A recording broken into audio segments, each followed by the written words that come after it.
I guess we can call this another goodbye and good riddance obituary, just like with Betty Broderick. And that is today, it was announced that murderer and one-time singer and ex-wife of the late crooner Andy Williams, Claudine Longet, had passed away earlier today. And she was living in Hawaii for a number of years with her second husband, incredibly, Ron Austin, who was her attorney during her trial when she cold-bloodedly murdered a boyfriend named Spider Sabich back in 1976. So it's been just a couple of months after 50 years of this murder, and she had lived in Aspen, Colorado for a long time with this lawyer who had been her defense lawyer. And then, but frankly, the people there never could stand her. They didn't like her when she moved there in the early 70s. But anyhow, this was a woman that got her fame through connections, got her infamy through connections, spent the rest of her life through connections. And she was born in January in 1942 in Paris, France.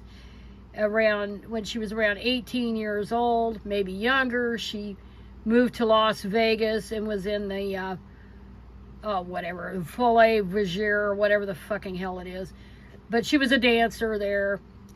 And I know, because I could look it up, what the hell that is. But everybody knows what it is. But anyway, one night, she and a friend of hers were driving down the strip. I think it was the Las Vegas Strip, and the car stalled or something. And along came Andy Williams, and I think he was with somebody. And they helped her out when she was stranded in her car.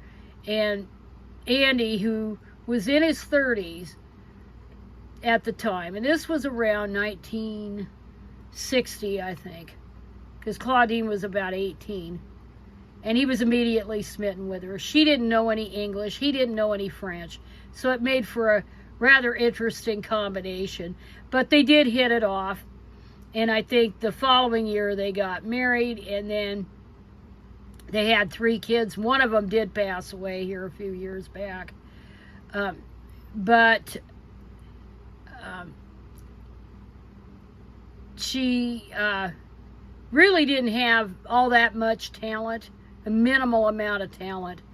But Andy showcased her on his show, and she would appear on there, and she cut some albums and stuff, and made appearances on his Christmas program. That was always a big deal back in the 60s. You had Andy Williams had Christmas shows. Bing Crosby had Christmas shows. There was all these celebrities and stuff of that time. They had these Christmas shows. And so Andy's was every year on his variety show. And I don't think I have to say who Andy Williams was, but, he was a major singing sensation back in the 50s especially, and in the 60s with his song Moon River and other hits. And years after his show ended, he became popular in Branson, Missouri, and he passed away in 2012.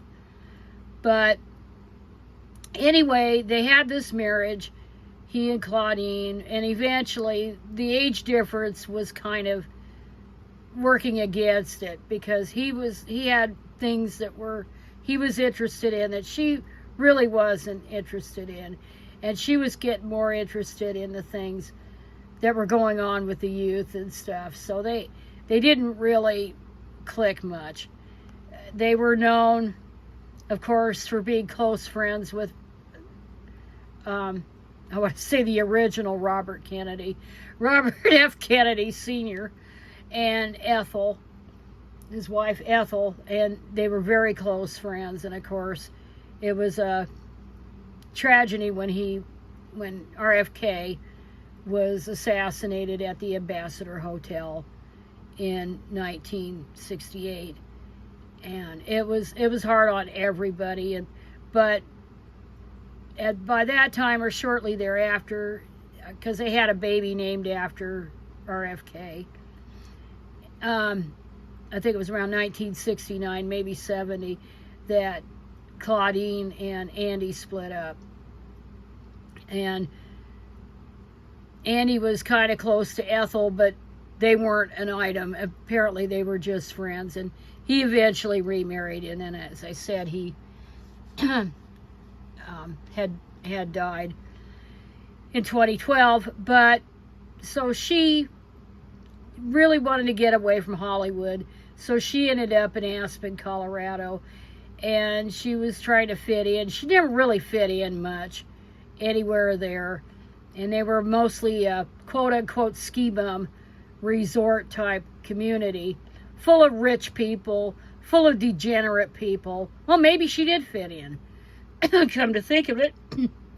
But at one point, she met up with noted professional skier Spider Sabich, real name Vladimir Sabich, and he was born in Northern California, and he got really good at skiing, and he became good enough to be in the Olympics and stuff, and eventually he turned pro, and then he had injuries, and he had to basically, he'd either had retired, he was about ready to retire, I think, at the time of the shooting. But anyway, they hit it off. She was about 3 years older than Sabich, who would have been 80. Can you believe this? And she was 84 when she passed away today. But it was volatile. She shacked up, and I want to say that. She always attached herself to a guy, a well-known guy, and she did it with Andy Williams. They split up, and then she and the kids ended up in Aspen, Colorado, and then she latched on to Spider Sabich, who was already very wealthy for the time, and he had built with his brother, his house there. He paid for it, everything. It was all paid for. And of course, it's worth millions of dollars now. It was worth a couple of $100,000 then. And so she and the kids moved in there. They lived there for a couple of years. And it was kind of volatile, though, because really and truly, I don't see really where they had a hell of a lot in common.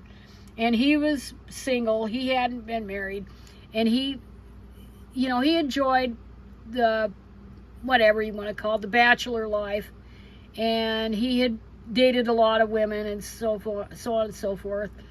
And she was a very jealous, very possessive type. Made more so because, she wasn't anything without latching herself onto a guy. And then it was getting worse. And Spider was getting tired of her possessiveness. He was tiring of it. She was just too possessive and all that. Although the big reason that he had allowed her to stay there as long as she did is because he really liked the kids. He did like them, and he didn't want to hurt the kids. But eventually, in early 1976, he gave her an ultimatum that she had to move out by, I think, April 1st. And she was not going to have any of that. She was furious about it. And she had this diary that she had written to the effect that this wasn't going to happen. And then on whatever date that was, gosh darn it, let's find when that was. Let's see. I could look it up here. It was in March something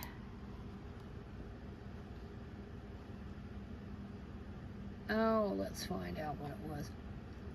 And she should have listed, they should have listed partner Spider Sabich. Here, they usually do. So let's see, major, okay, arrested trial. Okay, here it is. March 21st. That was on my sister's 36th birthday. But anyway, there was a shooting at Spider's house, and he had his back to Claudine when she just accidentally shot Spider in the back. And her argument was she was claiming it accidentally discharged while he was showing her how it worked. I mean, it was all a crock of shit. She snuck up on him. I think he was brushing his teeth or shaving or something at the sink, and she shot him in cold blood, and he dropped dead just like that. Because she was not gonna be dumped. If she was gonna leave somebody, she was gonna be the one to do it. The man was not gonna do it. And so there was a huge story. This was one of the first major celebrity trials in American history. I mean, there were other ones like Lana Turner and that Stompanato case. And of course, there was the Arbuckle scandal in 1921. But this one, of the modern era, this was the first big one. And, you know, she was arrested and all this, and Andy came out to support her and all that. He was about the only friend she had at that point. Well, at least that the public knew about. And then she had her defense and all of this, that it was all an accident and she didn't know how it could have happened and blah, blah, blah, blah, blah. And she was all dressed meek and demure and all this stuff to try to persuade the jury. But this was a case of the police fucking up beyond recognition, fucking up. And they mishandled the diary, they mishandled the gun, they did all kinds of stuff that you're not supposed to do in law enforcement. But of course it was Aspen, Colorado, and they had just an itty-bitty police force there. She was still convicted, but it was of the most ridiculously minor charges possible. And she spent, 30 days in jail at her convenience, and she painted her cell pink. It was some ridiculous damn shit. And of course, the public, and especially in Aspen, they figured she was guilty as sin because they were very pro Spider. He fit in. Claudine never did, even before that time. And they just never forgave her for that. And eventually his family sued her, took her to court, and it was settled out of court for an undisclosed amount of money. But one of the stipulations was she could never ever publicly talk about or make money writing a book about their son's death. And she never did. And in fact, she totally disappeared from public view. Completely. Except right after the trial, she took up with her defense attorney, Ron Austin, who was about the same age as she was. And then he ditched his wife and kids for her.